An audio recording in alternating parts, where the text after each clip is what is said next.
E olha só, e como nós mencionamos no nosso informativo, né, Jaqueline? Ao decorrer do programa, melhor dizendo, no fim de semana, o fim de semana, infelizmente, foi marcado por um fato que assustou a todos. A apresentadora da Rede Record, Ana Hickman, sofreu uma tentativa de homicídio em um hotel, né, no qual estava hospedada em Belo Horizonte, Minas Gerais, por nada mais, nada menos do que um fã.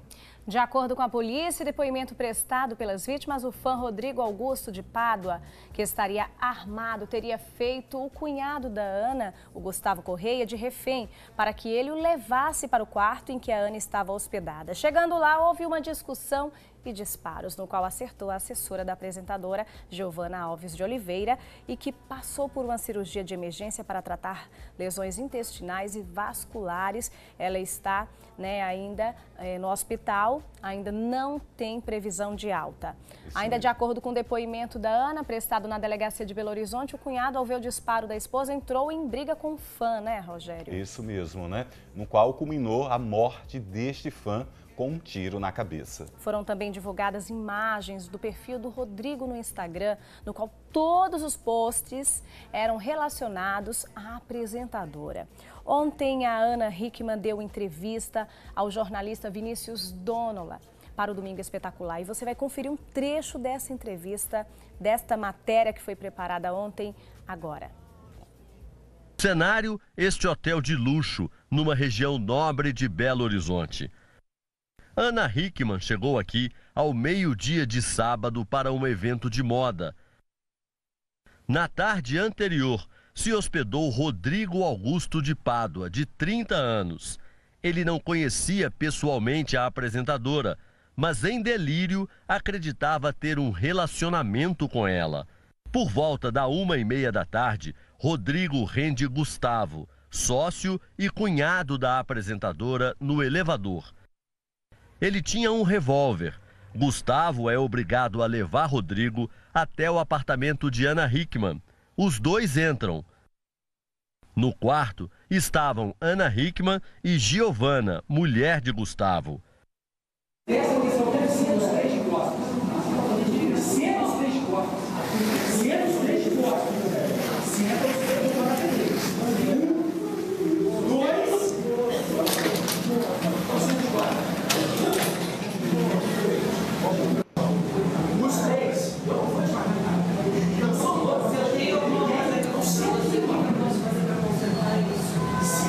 Eu acho que eu não vou esquecer dessas imagens nunca mais. Eu não vou esquecer do que ele me falou, do jeito que ele me olhou, como meu corpo reagiu, como tudo aquilo que estava ali dentro demorou, custou a passar. E diversas vezes eu tentei argumentar e falar: moço, eu não te conheço, moço, eu não sei do que você está falando.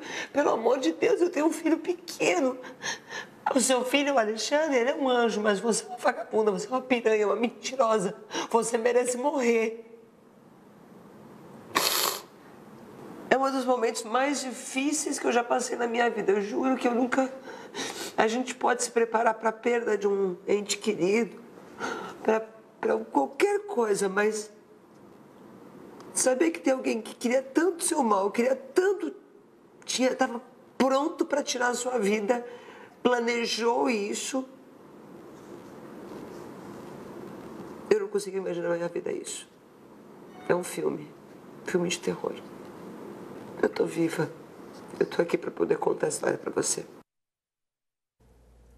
Nós perguntamos para você aí de casa, o que leva uma pessoa a agir dessa maneira? Essa pergunta vai ser respondida agora no nosso quadro Entrevista.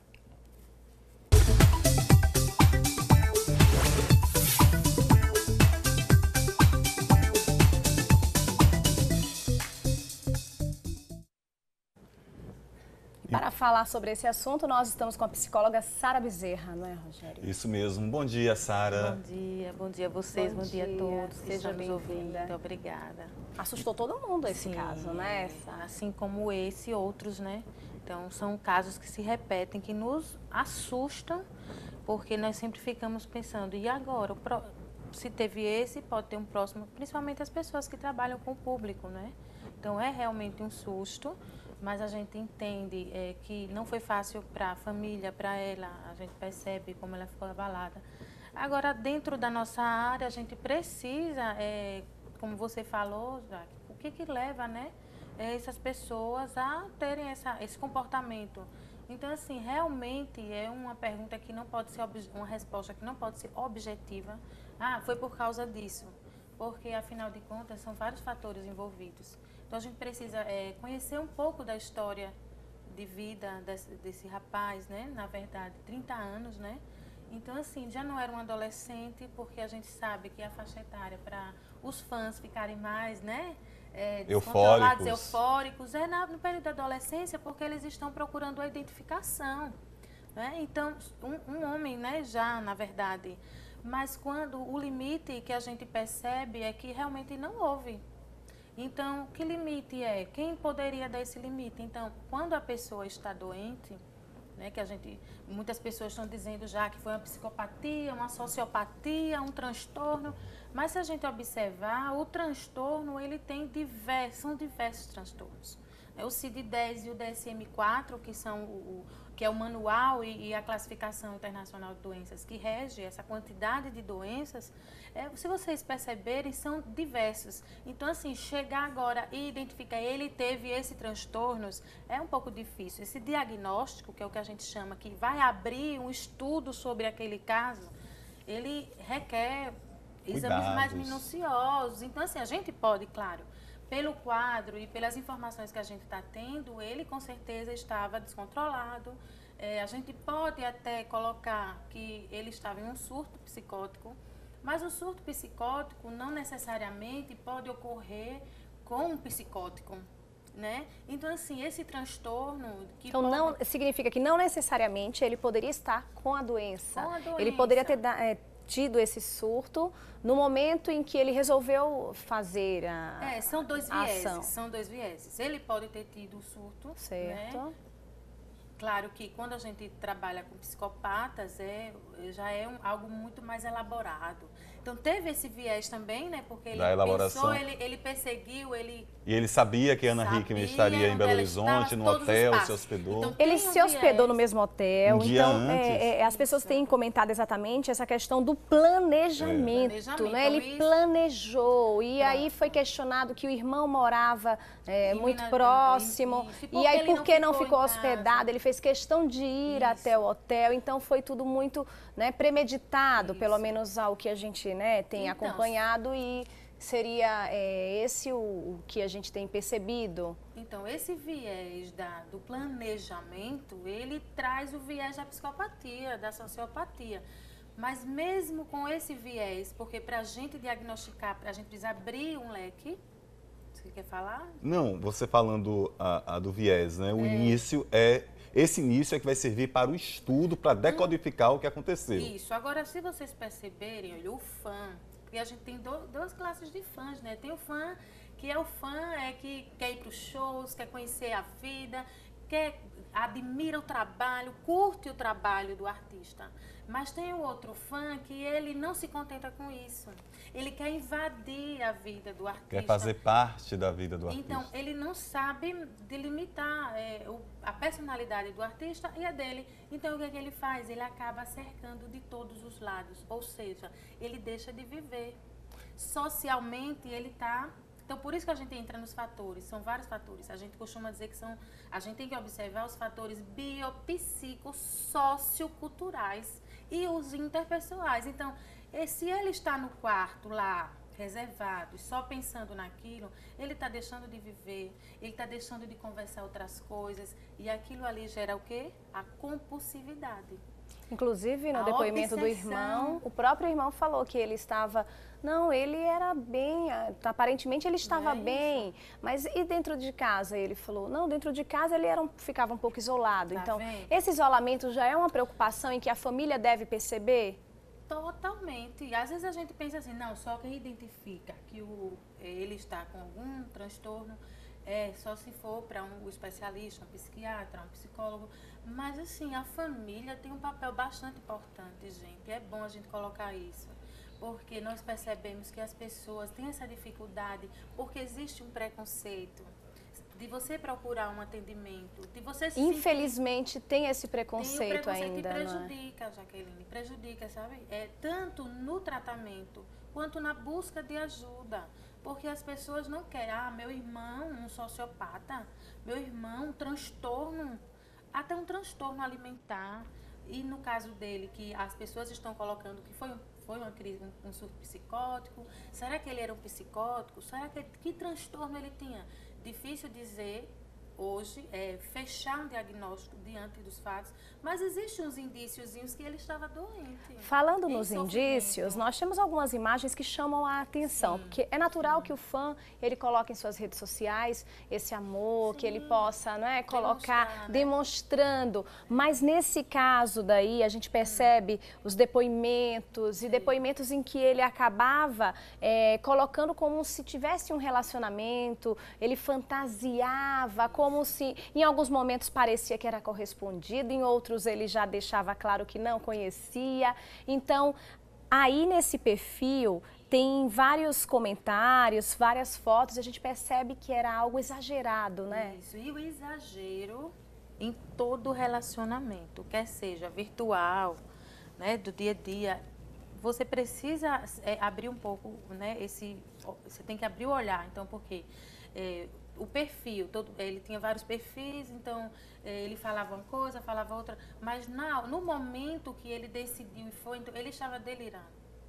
Então, tanto que as pessoas falavam, ele não falava coisa com coisa, justamente porque era o delírio, ele não estava realmente, ele falava de uma força maior, né? Isso. De Deus, ele usava... E na gravação que o cabeleireiro conseguiu fazer, percebia que a Ana, ela falava, moço, me explica, o que é que eu fiz? Então, assim, ela até na entrevista, ela disse que tentava lembrar da imagem, naquele momento não conseguia, porque são muitos fãs, sim, ela falou que, né, teve a questão de estar bloqueando, isso acontece lamentavelmente, é necessário em alguns momentos, a gente percebe, né, até quem usa bastante as redes sociais, em que às vezes há um exagero, há um comentário desnecessário, há uma invasão, há algo que machuca inclusive o artista por conta dessa questão de estar misturando as coisas, não é? E aí às vezes o próprio artista se sente intimidado, né? E no caso da Ana Hickman, a gente viu que chegou a um fato que foi estarrecedor, que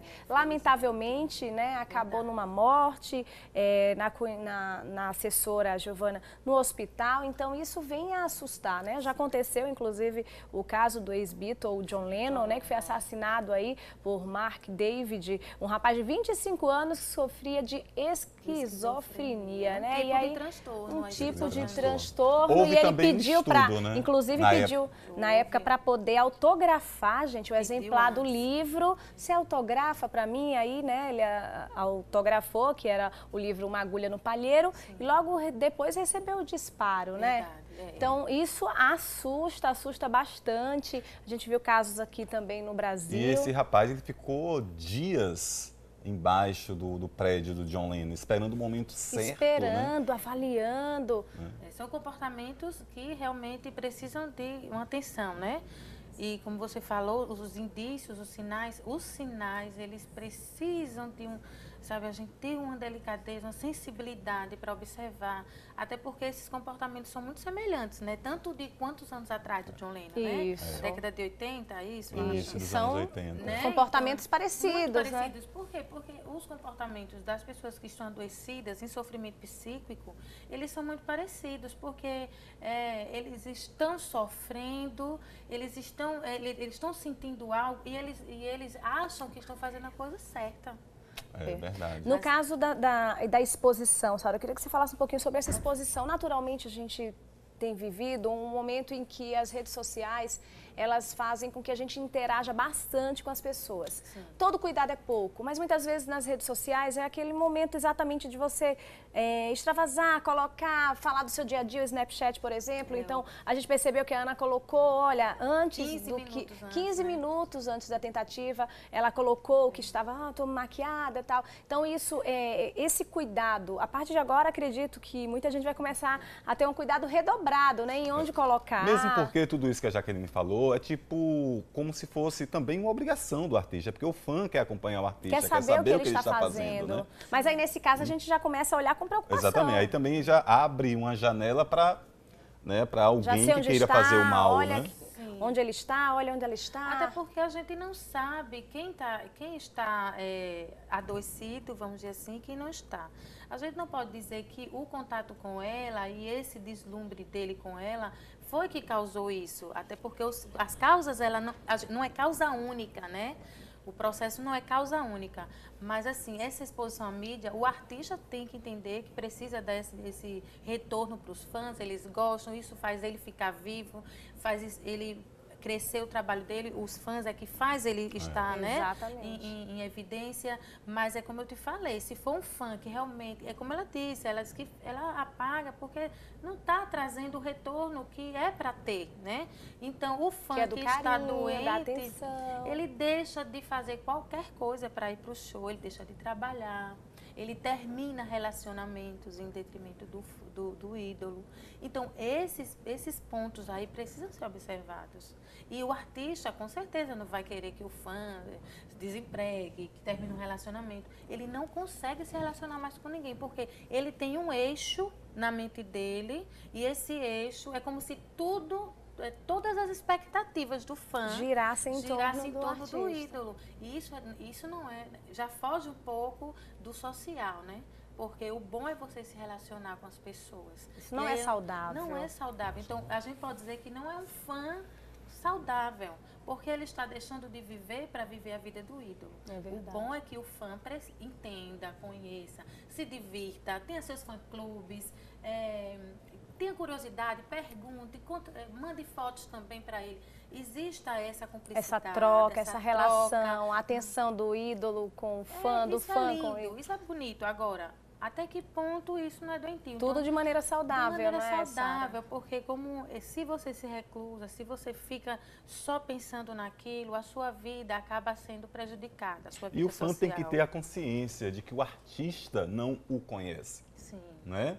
Então, assim, tem um lado inverso aí, né? Ele tem que ter essa certeza. Bom, eu sou fã da Jaqueline Cruz, mas eu só a conheço na televisão. Mas isso seria o pensamento de um fã que está com o psíquico saudável. Saudável, exatamente. Se ele já tem alguns indícios, alguns sinais de adoecimento, ele não vai conseguir ter um relacionamento saudável. Nem com fã, nem com ninguém. Nem com ninguém. Isso lamentavelmente ocorre. Às vezes as pessoas pegam até contatos pessoais, começam a ligar, insistir, né? Verdade. Ficam ligando, inclusive cria uma relação que não existe, que você desconhece, né? Sim. Recentemente a gente sabe que aconteceu, uma pessoa ligava, não se identificava, e a gente começa a ficar todo mundo até apavorado, os colegas de trabalho, assustados, exatamente pela relação de estar ali, quem é você? Eu não te conheço. Verdade. Então, se identifique, não, acompanho, e aí você já sai, já fica preocupado. No caso da Ana, ela percebeu através das redes sociais que ele já exagerava, ele tinha uma exposição,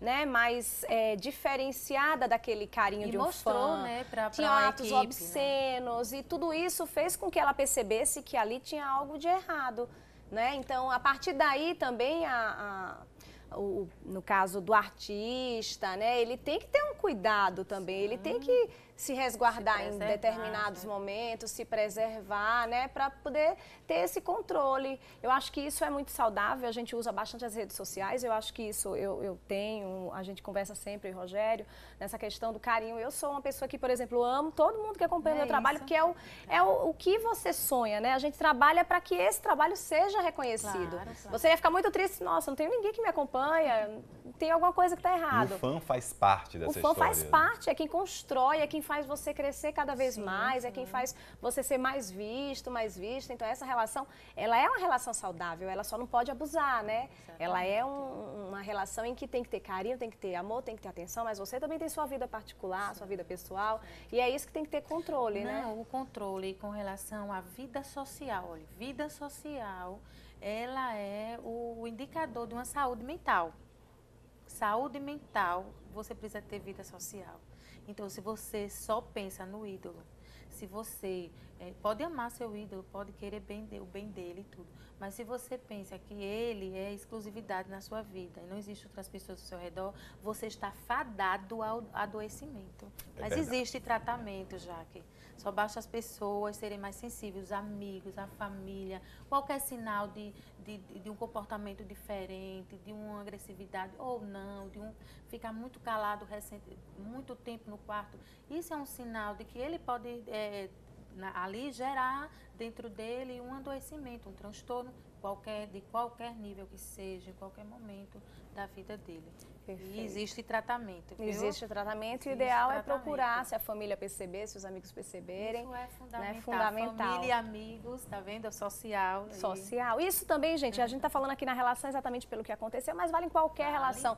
Né? Porque isso vale numa relação amorosa, em que você tem aquele excesso, de mãe para o filho, aquele excesso de cuidado, de amigo para amigo. A gente está citando o caso do artista porque é algo que é demonstrado através do trabalho dele, é algo que normalmente você não tem essa relação muito pessoal, né? E próxima, não é? Mas isso vale para qualquer relação, né? Qualquer relação.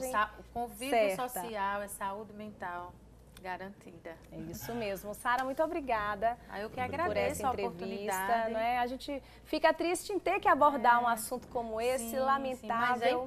Mas é importante até para, né, a gente começar, através desse debate, dessa conversa, observar melhor. Quem está do nosso lado, ajudar, dizer, olha, é bom você procurar uma ajuda, viu? Porque procurar ajuda é fundamental. É fundamental. Procure uma psicoterapia. Tem muita gente que tem medo do medicamento, mas o medicamento vai ajudar você a se estruturar e depois a psicoterapia vai te ajudar a entender o que é que está acontecendo com você. A família que também busca a psicoterapia vai compreender o que está acontecendo com meu filho, com meu irmão, vai entender tudo isso. Então, vai ajudar ele a ter uma vida saudável. É isso mesmo. Mais uma vez, muito obrigada, Sara. Eu que agradeço. É isso. Esse foi nosso quadro Entrevista.